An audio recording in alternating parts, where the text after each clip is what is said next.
ಎಲ್ಲ ಕಡೆ ಡಿವೇಟ್ ಆಗ್ತಾ ಇದ್ರೆ ನಿಮ್ಮದು ಸಿಸ್ಟಮ್ಸ್ ಆಗಿಲ್ಲ ಅಂತ ಮೋರೋವರ್ ಮುನ್ಸಿಪಾಲಿಟಿಯ ಇವರು ಯಾವಾಗ ವಾರವರೆಗೆ ನಾವು ಕೊಟ್ಟು ಬಿಟ್ಟಿದ್ದೇವಾ? ನಮಗೆ ಜವಾಬ್ದಾರಿ ಇಲ್ಲ. ಎಲ್ಲಿ ಹೈಯರ್ ಏರಿಯಾಸಿಗೆ ಹೋಗುದಿಲ್ಲ, ಅಲ್ಲಿ ಬೋರ್ವೆಲ್ ಅಲ್ಲಿ ಮ್ಯಾನೇಜ್ ಮಾಡ್ತೀವಿ. ಇವತ್ತಿನ ದಿವಸ ನೀವು ಬೋರ್ವೆಲ್ ಬೇಡ ಅಂತ ದಿಢೀರ್ ಹೇಳಿದ್ರೆ ಅದೇ ವಾಟರ್ ಸೋರ್ಸ್ ಅಲ್ಲಿ ಹೇಗೆ ಮ್ಯಾನೇಜ್ ಮಾಡ್ಲಿಕ್ಕೆ ಆಗ್ತದೆ? ಜಾಸ್ತಿ ಆಗುತ್ತೆ ಅಂತ ಪ್ರಪೋಸಲ್. ಅದು ಇಶ್ಯೂ ಯಾವಾಗ ಬಂದಿದ್ದು ಅಂದ್ರೆ ಮೊನ್ನೆ ಮೀಟಿಂಗ್ DC ಅವರು ಮತ್ತೆ ಇಬ್ರು MLA ಅವರು ಕೂತು ಡಿಸ್ಕಸ್ ಮಾಡಿದ್ಮೇಲೆ ಈ KNNL ಕೆನಾಲ್ ಪಕ್ಕದಲ್ಲಿ ಹಾಕೋ ಪ್ರಪೋಸಲ್ ಅಂದ್ರೆ ಪಾಸಿಬಿಲಿಟೀಸ್ ಚೆಕ್ ಮಾಡಿ ಅಂತ ನಮ್ಗೆ ಹೇಳಿದ ಇನ್ಸ್ಟ್ರಕ್ಷನ್. ಆ ಇನ್ಸ್ಟ್ರಕ್ಷನ್ ಮೇಲೆ ನಾವು ವರ್ಕೌಟ್ ಮಾಡಿ DC ಅವ್ರಿಗೆ ಸಬ್ಮಿಟ್ ಮಾಡಿದೀವಿ. ಆ ಮಾತನ್ನ DC ಅವರು MLA ಅವ್ರಿಗೆ ಹೇಳಿದ್ದಾರೆ ಮೇಡಮ್. ಇದು ನಾವು ಯಾವುದೇ ಮುಚ್ಚಿಟ್ಟಿಲ್ಲ, ನಿಮ್ಮನ್ನು ಸೈಟ್ ಕರ್ಕೊಂಡು ಹೋಗಿದೀವಿ, ತೋರಿಸಿದೀವಿ, ನೋಡಿದ್ದೀರಾ. ಅಲ್ಲಿ ಆಲ್ರೆಡಿ ಸಮಸ್ಯೆ ಇರೋದು ಪ್ರತಿಯೊಬ್ಬರಿಗೂ ಗೊತ್ತಿರೋದು. ಬಂದ್ಬಿಟ್ಟು ಇಂಪ್ಲಿಮೆಂಟಿಂಗ್ ಏಜೆನ್ಸಿ ಮೇಡಮ್. ಓನರ್ ಯಾವತ್ತಿದ್ರು ಕಮಿಷನರ್ ಇರ್ತಾರೆ, ಅವ್ರ ಅಂಡರ್ ಅಲ್ಲೇ ವರ್ಕ್ ಆಗೋದು. ಹಾಗಾಗಿ ಓನರ್ ಏನಿರ್ತಾರೆ ಈ ಲ್ಯಾಂಡ್ ಅಕ್ವಿಸಿಷನ್ ಮತ್ತೆ ಎಕ್ಸ್ಟ್ರಾ ಇವತ್ತೇ ಮಧ್ಯಾಹ್ನ ಇರ್ಲಿಲ್ಲ, ಇಷ್ಟು ಸಮಸ್ಯೆ ಇರ್ಲಿಲ್ಲ ಅಂತ ಅನಿಸ್ತಾ ಇದೆ. ನಿಮ್ಮ ಮಾತಿನಲ್ಲಿ ಅನಿಸ್ತಾ ಇದೆ. ನಗರಸಭೆಯಿಂದ ಮೊದಲು ನಾವು ನಿರ್ವಹಣೆ ಮಾಡುವಾಗ ಅದೇ ಸೋರ್ಸ್ ಅಲ್ಲಿ ಅದೇ ಡಿಸ್ಟ್ರಿಬ್ಯೂಷನ್ ಅಲ್ಲಿ ನಾವು ಚೆನ್ನಾಗಿ ನಿರ್ವಹಣೆ ಮಾಡ್ತಿದ್ವಿ ಅಂತ ನಿಮ್ಮ ಮಾತಿನಿಂದ ನನಗೆ ಗೊತ್ತಾಗ್ತಾ ಇದೆ. ಆದ್ರೆ ಇವಾಗ ಅವ್ರಿಗೆ ಹ್ಯಾಂಡ್ ಓವರ್ ಮಾಡಿದ್ವಿ, ಅವರು ಡಿಸ್ಟ್ರಿಬ್ಯೂಷನ್ ಲೈನ್ ಅಲ್ಲಿ ಸ್ವಲ್ಪ ಅಲ್ಲಿ ಇಶ್ಯೂ ಅನ್ನು ರೇಸ್ ಮಾಡ್ತಾ ಇದ್ದಾರೆ.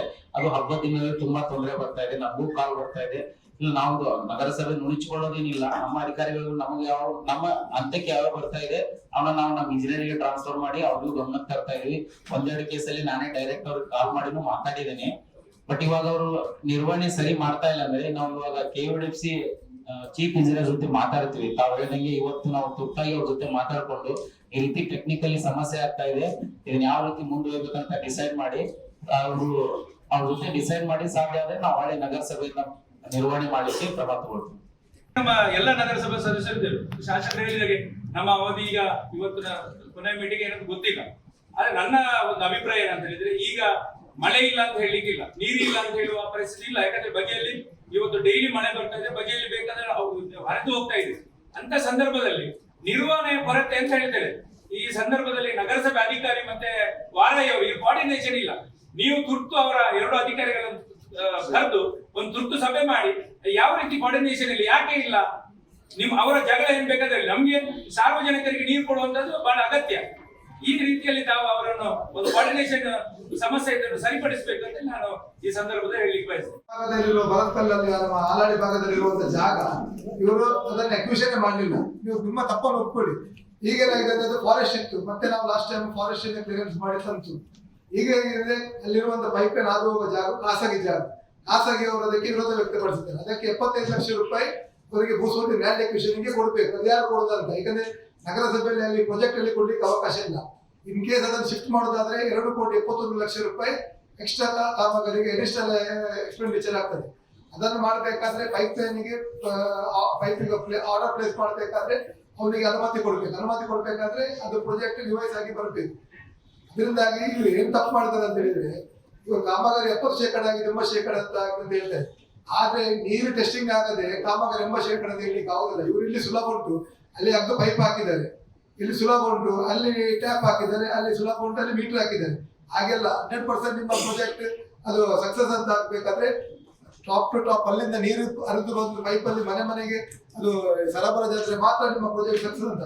ನೀವೀಗ ಆ ಭಾಗದಲ್ಲಿ 700 ಮೀಟರ್ ಅಲ್ಲಿ ಇವತ್ತಿಗೂ ಕೂಡ ಖಾಸಗಿ ಜಾಗ, ಇವ್ರು ಲ್ಯಾಂಡ್ ಎಕ್ವಿಷನ್ ಮಾಡಲಿಲ್ಲ. ಲ್ಯಾಂಡ್ ಎಕ್ವಿಷನ್ ಮಾಡದೆ ನೀವು ಯಾವ ರೀತಿಯಲ್ಲಿ ಪ್ರಾಜೆಕ್ಟ್ ಕಂಪ್ಲೀಟ್ ಆಗಿದೆ ಅಂತ ಹೇಳ್ತೀರಿ? ಈಗ ನಿಮ್ಮದು ಲ್ಯಾಂಡ್ ಎಕ್ವಿಷನ್ ಆಗಿದೆ 700 ಮೀಟರ್ಸ್. ಇಲ್ಲಾಂದ್ರೆ ಮತ್ತೆ ಹೇಗೆ ಹೇಳ್ತೀರಿ? ನೀವು ಜನರಿಗೆ ತಪ್ಪು ಮಾಹಿತಿ ಕೊಡ್ತಿದ್ದೀರಿ. ಈಗ ಒಂದು ಲ್ಯಾಂಡ್ ಎಸ್ಟಿಮೇಟ್ ಆಗುವಾಗ ನಾವು ಅಂದಾಜು ವೆಚ್ಚ ಮಾಡ್ತೇವೆ.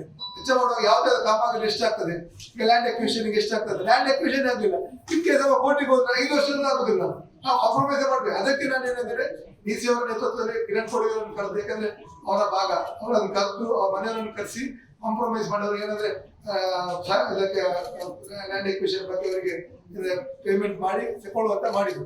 ಅದರಿಂದಾಗಿ ನೀವು ಸರಿಯಾದ ಮಾಹಿತಿಯನ್ನು ಕೊಡ್ಬೇಕಲ್ಲ. ಯಾಕಂದ್ರೆ ಅಲ್ಲಿ ಜನರಿಗೆ ನಾವು 24x7 ಅಂತ ಹೇಳಿದ್ದೇವೆ. ಲ್ಯಾಂಡ್ ಎಕ್ವಿಷನ್ ಇನ್ನೂ ಆಗ್ಲಿಲ್ಲ. ಒಂದು ನಿಮಿಷ, 700 ಮೀಟರ್ ಕಾಮಗಾರಿ ಪುನಃ ಸ್ಥಗಿತ ಆದ್ರೆ ಇದೇ ಸಮಸ್ಯೆ ಮುಂದುವರಿತದೆ. ಅರ್ಥ ಆಯ್ತಾ? ಇವಾಗ ನಿಜವಾಗಿ ಆ ಫ್ಯಾಕ್ಟ್ ಅನ್ನು ಇಷ್ಟ ನಮ್ಗೆ ಹೇಳಿಲ್ಲ. ನಿನ್ನೆ DC ಅವ್ರದ್ದು ನಾನು ಕೂತು ಮಾತಾಡಿದಾಗ DC ಹೇಳಿದ್ರು ಆ 700 ಮೀಟರ್ ಬಗ್ಗೆ ಇಷ್ಟು ಖರ್ಚಾಗ್ತದೆ.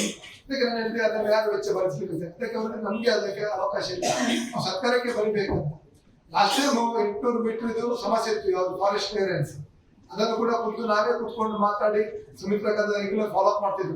ನಮ್ಮ ಕೌನ್ಸಿಲ್ ಫಾರ್ಮ್ ಆಗಿರ್ಲಿಲ್ಲ ಮಿಡ್ಲ್ ಪೀರಿಯಡ್ ಅಲ್ಲಿ.